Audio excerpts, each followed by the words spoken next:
मेरा नाम मास्टर ब्रजपाल ब्रजवासी है।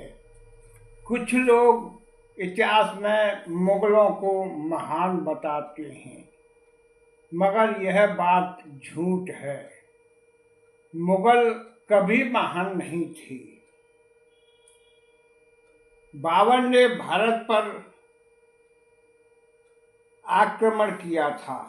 21 अप्रैल 1526 को पानीपत के मैदान में बाबर और इब्राहिम लोदी के बीच युद्ध हुआ था। इसमें बाबर तोपों के कारण जीत गया, क्योंकि उसके पास तोप थी। भारत में तोपों का निर्माण शुरू नहीं हुआ था। उसके एक साल बाद 1527 में राणा सांगा और बाबर के बीच युद्ध हुआ। राणा सांगा के 80 घात थे, मगर उन्होंने युद्ध मैदान नहीं छोड़ा था, मगर युद्ध हार गए। उसके बाद बाबर ने भारत पर राज किया। उसने अयोध्या में श्री राम की मंदिर तोड़कर मस्जिद बनवाई। वह ज्यादा दिन नहीं चल सका। उसने 4 साल राज किया और 1530 ईस्वी में बाबर की मृत्यु हो गई। बाबर की मृत्यु के बाद उसका पुत्र हुमायूं गद्दी पर बैठा। इधर पटना में शेरशाह सूरी का शासन था। शेरशाह सूरी अपनी ताकत बढ़ाता चला गया। हुमायूं और शेरशाह सूरी के बीच युद्ध हुआ।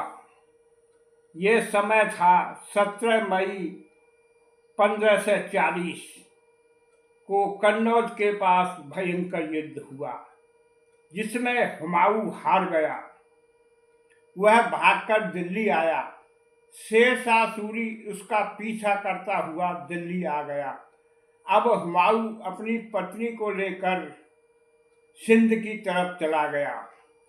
दिल्ली पर शेरशाह सूरी का राज्य कायम हो गया। बाबर का पुत्र हुमायूं भारत से निकलकर सिंध में दर दर ठोकरें खा रहा था। तब सिंध के अमरकोट के राजा वीर साल ने उसे सहारा दिया और उसे अपने नगर ले गया।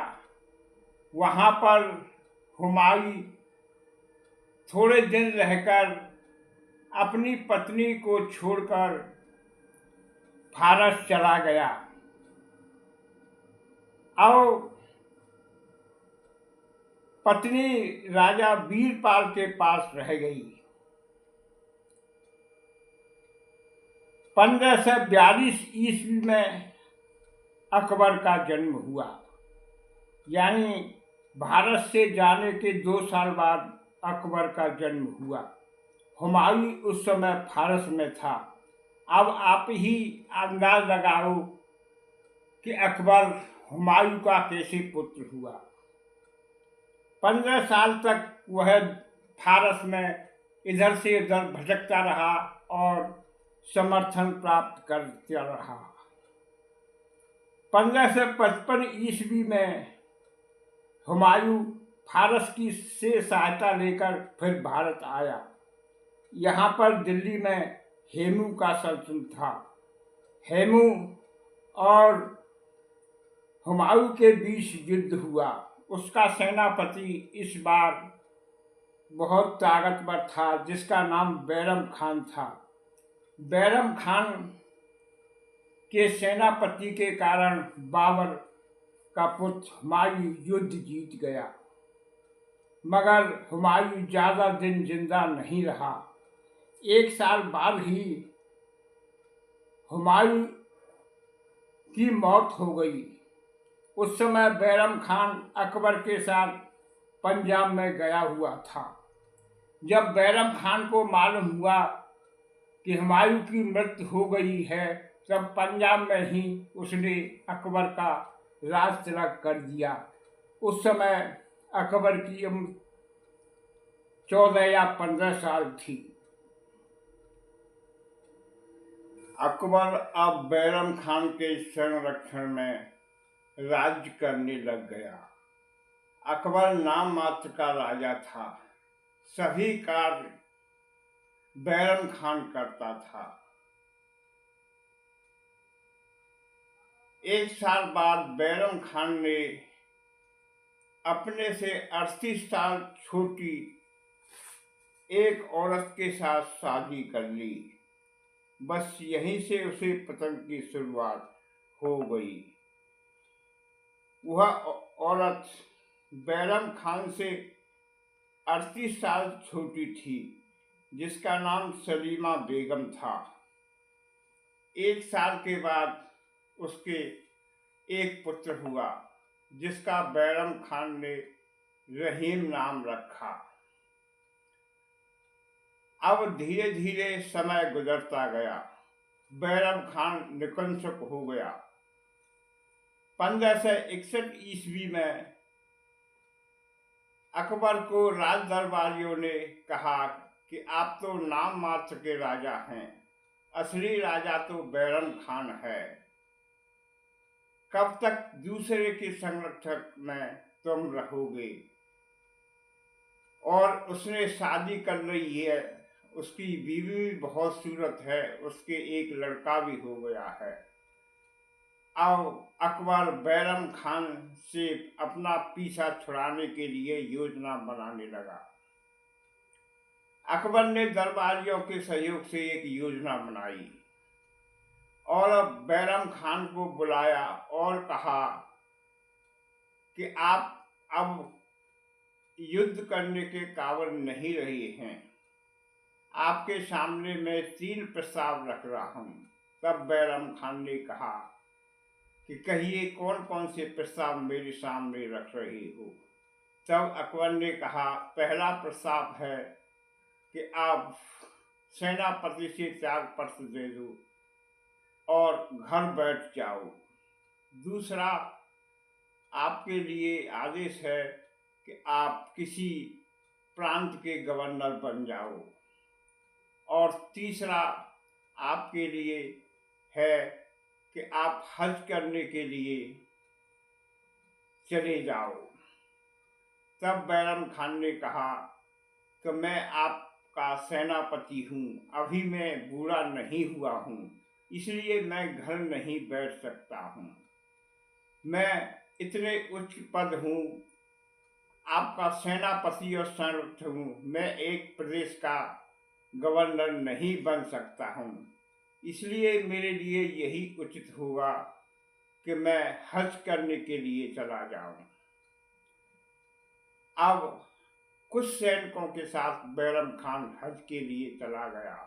अकबर जानता था कि बैरम खान ने युद्ध में अनेक को मारा है, उसके दुश्मन बहुत हैं।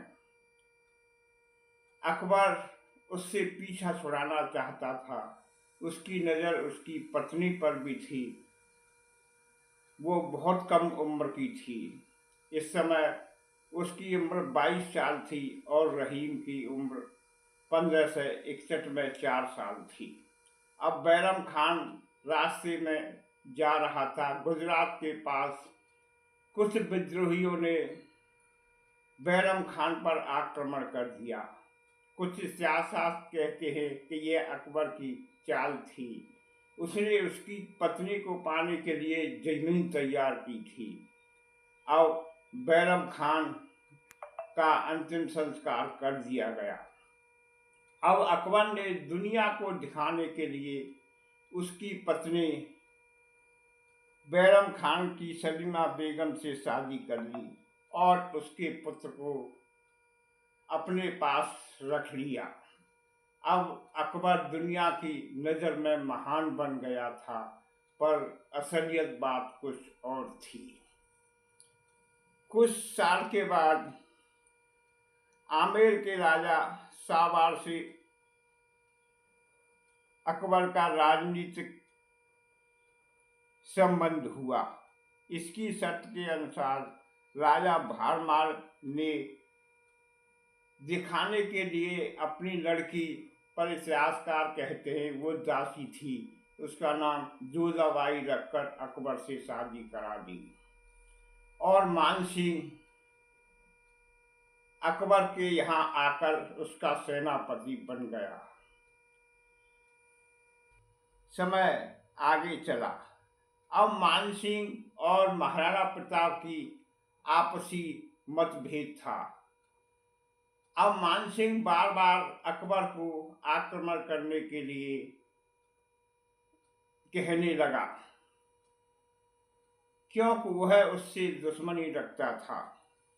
अब अकबर ने भी कह दिया कि सेना लेकर जाओ और महाराणा प्रताप पर आक्रमण करो।